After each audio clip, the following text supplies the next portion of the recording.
Hi friends, PRT ಪಾಕಶಾಲೆಗೆ ನಿಮ್ಮೆಲ್ಲರಿಗೂ ಸ್ವಾಗತ. ಇವತ್ತಿನ ರೆಸಿಪಿ ಬಂದು ಹಾಗಲಕಾಯಿ ಪಲ್ಯ ಅಥವಾ ಹಾಗಲಕಾಯಿ ಗೊಜ್ಜು ಯಾವ ರೀತಿ ಮಾಡೋದು ಅಂತ ನಾನು ನಿಮಗೆ ಈ ವಿಡಿಯೋದಲ್ಲಿ ತೋರಿಸ್ಕೊಡ್ತಾ ಇದ್ದೀನಿ. ಬನ್ನಿ ಫ್ರೆಂಡ್ಸ್, ನೋಡ್ಕೊಬರೋಣ ಯಾವ ರೀತಿ ಮಾಡೋದು ಅಂತ. ಮೊದಲಿಗೆ ಇಲ್ಲಿ ನಾನೊಂದು ಪ್ಯಾನ್ ತಗೊಂಡಿದ್ದೀನಿ. ಪ್ಯಾನ್ಗೆ ಇವಾಗ 2 ರಿಂದ 3 ಟೇಬಲ್ ಸ್ಪೂನ್ ಆಗುವಷ್ಟು ಆಯಿಲ್ ಕೂಡ ಹಾಕೊತಾ ಇದ್ದೀನಿ. ಆಯಿಲ್ ಬಿಸಿಯಾಗಕ್ಕೆ ಬಿಡೋಣ ಅಂತೆ. ಬಿಸಿಯಾಗಿರೋ ಆಯಿಲ್ಗೆ ನಾನು ಇವಾಗ 2 ದಪ್ಪಗಿರೋ ಈರುಳ್ಳಿನ ತಗೊಂಡಿದ್ದೀನಿ. ಸಣ್ಣದಾಗಿ ಹೆಚ್ಚಿಟ್ಕೊಂಡಿರೋ ಅಂಥ ಈರುಳ್ಳಿನ ಈಗ ಈರುಳ್ಳಿನ ಎಣ್ಣೆಲಿ ಹಾಕಿ ಚೆನ್ನಾಗಿ ಫ್ರೈ ಮಾಡ್ಕೊಳ್ಳೋಣ ಅಂತೆ. ಈರುಳ್ಳಿಲಿ ತೀರಾ ಬ್ರೌನ್ ಆಗಬೇಕು ಅಂತ ಏನಿಲ್ಲ, ಸ್ವಲ್ಪ ಕಲರ್ ಚೇಂಜ್ ಆಗಕ್ಕೆ ಬಂದರೆ ಸಾಕು.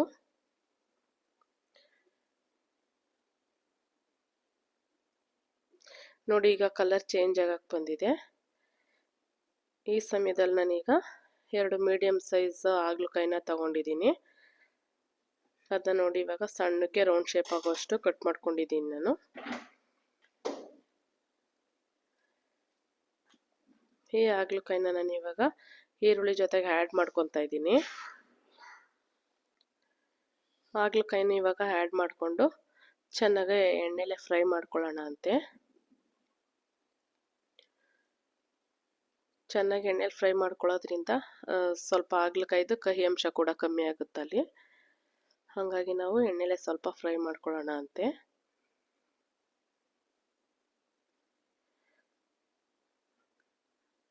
ನೋಡಿ, ನಾನಿಲ್ಲಿ ತಳ ಅಂಟುತ್ತೆ ಅಂದ್ಬಿಟ್ಟು ಕೈ ಆಡಿಸ್ತಾನೆ ಇದ್ದೀನಿ.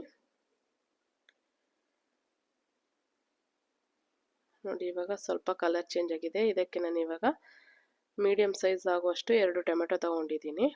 ಅದನ್ನು ಕೂಡ ಸಣ್ಣಗೆ ಹೆಚ್ಚಿಟ್ಕೊಂಡಿರೋ ಅಂಥ ಟೊಮೊಟೊ.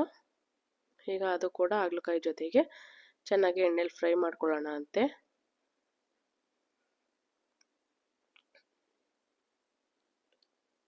ಇವಾಗ ಟೊಮೆಟೊ ಕೂಡ ಮೆತ್ತಗಾಗಬೇಕು ನಮಗೆ.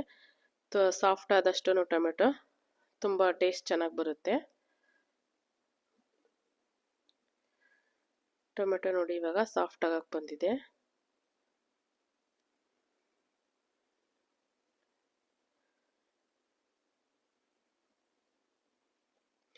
ನಾವು ಎಷ್ಟು ಎಣ್ಣೆಲಿ ಫ್ರೈ ಮಾಡ್ತೀವೋ ಹಾಗಲಕಾಯಿ ಆಗಲಿ ಟೊಮೆಟೊ ಆಗಲಿ ಅಷ್ಟು ಪಲ್ಯ ತುಂಬ ಟೇಸ್ಟ್ ಬರುತ್ತೆ.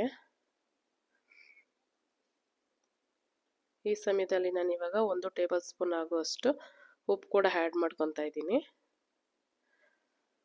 ಉಪ್ಪು ಕೂಡ ಕ್ಲೀನಾಗಿ ಮಿಕ್ಸ್ ಮಾಡ್ಕೋಬೇಕು. ಎಲ್ಲೂ ಒಂದು ಸೈಡ್ ನಿಲ್ಲಬಾರ್ದು ಉಪ್ಪು. ಆ ಥರ ಕ್ಲೀನಾಗಿ ಮಿಕ್ಸ್ ಮಾಡ್ಕೊಳ್ಳೋಣ ಅಂತೆ.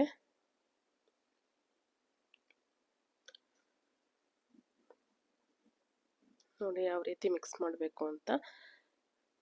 ಕ್ಲೀನಾಗಿ ಮಿಕ್ಸ್ ಮಾಡ್ಕೋಬೇಕು, ಎಲ್ಲೂ ಒಂದು ಕಡೆನೂ ಅಂಟ್ಕೋಬಾರ್ದು.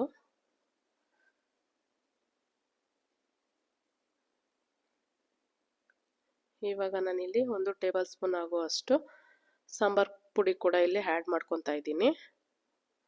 ಇದು ಮನೇಲೆ ಮಾಡಿರೋಂಥ ಸಾಂಬಾರು ಪುಡಿ. ನಿಮಗೆ ಮನೇಲಿ ಮಾಡಿರೋ ಸಾಂಬಾರು ಪುಡಿ ಇಲ್ಲ ಅಂತಂದರೆ ಅಂಗಡಿ ಪುಡಿ ಕೂಡ ಯೂಸ್ ಮಾಡ್ಕೋಬೋದು. ನೀವು ರೆಡಿಮೇಡ್ ಸಿಗುತ್ತಲ್ಲ, ಆ ಸಾಂಬಾರು ಪುಡಿ ಕೂಡ ಯೂಸ್ ಮಾಡ್ಕೊಂಡು ನೀವು ಇಲ್ಲಿ ಹಾಗಲಕಾಯಿ ಪಲ್ಯನ ಮಾಡ್ಕೋಬೋದು. ಇದಕ್ಕೆ ನಾನು ಇವಾಗ 1 ಟೇಬಲ್ ಸ್ಪೂನ್ ಆಗುವಷ್ಟು ಖಾರದ ಪುಡಿ, ಅಚ್ಚ ಖಾರದ ಪುಡಿ ಕೂಡ ನಾನಿಲ್ಲಿ ಆ್ಯಡ್ ಮಾಡ್ಕೊತಾ ಇದ್ದೀನಿ. ಎಲ್ಲನೂ ಕೂಡ ಕ್ಲೀನಾಗಿ ಎಣ್ಣೆಲೆ ಫ್ರೈ ಆಗಬೇಕು. ಆ ಥರ ಎಲ್ಲ ಮಿಕ್ಸ್ ಮಾಡೋಣ ಅಂತೆ.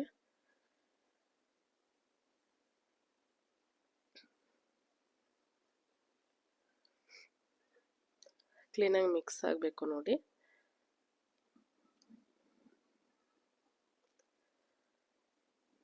ಹಾಗಲಕಾಯಿ BP ಶುಗರ್ ಇರೋರಿಗಂತೂ ತುಂಬಾ ಒಳ್ಳೇದಿದು. ವಾರದಲ್ಲಿ 2 ರಿಂದ 3 ಟೈಮ್ ತಿಂದ್ರೂ ತಪ್ಪೇನಿಲ್ಲ.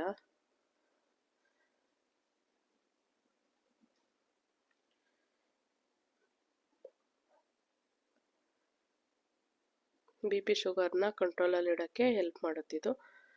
ಇವಾಗ ನಾನೀಗ 1 ಕಪ್ ಆಗುವಷ್ಟು ಹುಣಸೆ ಹಣ್ಣಿನ ರಸ ಕೂಡ ಹಾಕೊತಾ ಇದ್ದೀನಿ.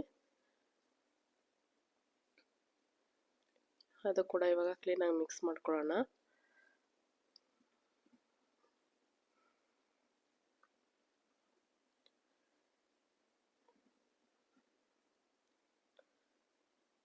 ಇವಾಗ ನಾನಿಲ್ಲಿ 1 ಕಪ್ ಆಗುವಷ್ಟು ನೀರು ಕೂಡ ಆ್ಯಡ್ ಮಾಡ್ಕೊತಾ ಇದ್ದೀನಿ. ನಿಮಗೆ ತುಂಬ ತೆಳುವಾಗಿ ಗ್ರೇವಿ ಥರ ಬೇಕು ಅಂತಂದರೆ ನೀರಿವಾಗ ಇನ್ನೂ ಸ್ವಲ್ಪ ಕೂಡ ನೀವು ಆ್ಯಡ್ ಮಾಡ್ಕೋಬೋದು. ಇಲ್ಲ ನಾವು ಪಲ್ಯ ಥರ ಇಲ್ಲ ಗೊಜ್ಜು ಥರ ಇದ್ರೂ ಸಾಕು ಅನ್ನೋರಾದರೆ ನಾನು ಏನು ಅಳತೆಯಲ್ಲಿ ಮಾಡ್ತಾಯಿದ್ದೀನಿ ಆ ಅಳತೆಯಲ್ಲಿ ಮಾಡಿಕೊಂಡ್ರೆ ಸಾಕಾಗುತ್ತೆ ಫ್ರೆಂಡ್ಸ್. ನಿಮ್ಗೆ ಇವಾಗ ನೋಡಿ ಕ್ಲೀನಾಗಿ ಮಿಕ್ಸ್ ಮಾಡ್ಕೋಬೇಕು. ಈಗ ಕುದಿಯಕ್ಕೆ ಬಂದಿದೆ. ಈ ಸಮಯದಲ್ಲಿ ನಾನು ಇವಾಗ ಬೆಲ್ಲ ಕೂಡ ಆ್ಯಡ್ ಮಾಡ್ಕೋತಾ ಇದ್ದೀನಿ. ಬೆಲ್ಲ ಆ್ಯಡ್ ಮಾಡ್ಕೊಳ್ಳೋ ಉದ್ದೇಶ ಏನಂತಂದರೆ ಹುಳಿ, ಉಪ್ಪು, ಖಾರ, ಕಹಿ ಅಂಶ ಎಲ್ಲ ಬ್ಯಾಲೆನ್ಸ್ ಆಗಿರಲಿ ಅಂದ್ಬಿಟ್ಟು ನಾನಿಲ್ಲಿ ಬೆಲ್ಲ ಕೂಡ ಆ್ಯಡ್ ಮಾಡ್ಕೊತಾ ಇದ್ದೀನಿ. ಬೆಲ್ಲನೂ ಆ್ಯಡ್ ಮಾಡಾದ್ಮೇಲೆ ಕ್ಲೀನಾಗಿ ಮಿಕ್ಸ್ ಮಾಡ್ಕೊಳ್ಳೋಣ ಅಂತೆ.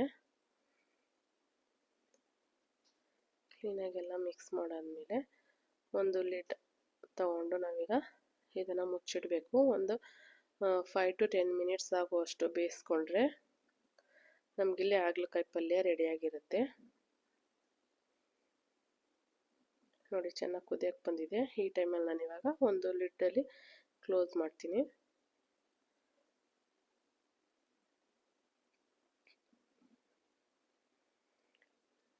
ನೋಡಿ ಇವಾಗ ಓಪನ್ ಮಾಡಿ ನೋಡೋಣ ಅಂತೆ ಯಾವ ರೀತಿ ಬಂದಿದೆ ಅಂತ. ಎಲ್ಲ ಕ್ಲೀನಾಗಿ ಒಂದ್ಸಲ ಮಿಕ್ಸ್ ಮಾಡಿಬಿಟ್ಟು ಚೆಕ್ ಮಾಡ್ಕೊಳ್ಳೋಣ ಅಂತೆ ಯಾವ ರೀತಿ ಬೆಂದಿದೆ ಅಂತ. ನೋಡಿ ನಾನು ಇಲ್ಲಿ ತೋರಿಸ್ತೀನಿ ನಿಮಗೆ ಯಾವ ರೀತಿ ಬೆಂದಿದೆ ಅಂತ. ಹಾಗಲಕಾಯಲ್ಲಿ ಮುಟ್ಟಿ ನೋಡ್ಬೇಕು ನಮಗೆ. ಅದು ಮೆತ್ತಗಾಗಿದೆ ಅಂತ ಅಂದರೆ ಹಾಗಲಕಾಯಿ ಪಲ್ಯ ರೆಡಿಯಾಗಿದೆ ಅಂತ ಅರ್ಥ.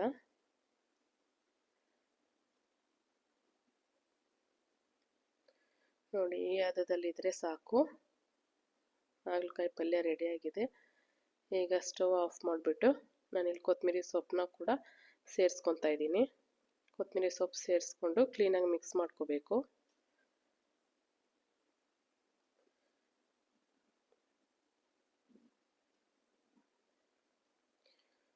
ನೋಡಿ ಕ್ಲೀನಾಗಿ ಮಿಕ್ಸ್ ಮಾಡ್ಕೊತಾ ಇದ್ದೀನಿ ನಾನು ಇವಾಗ.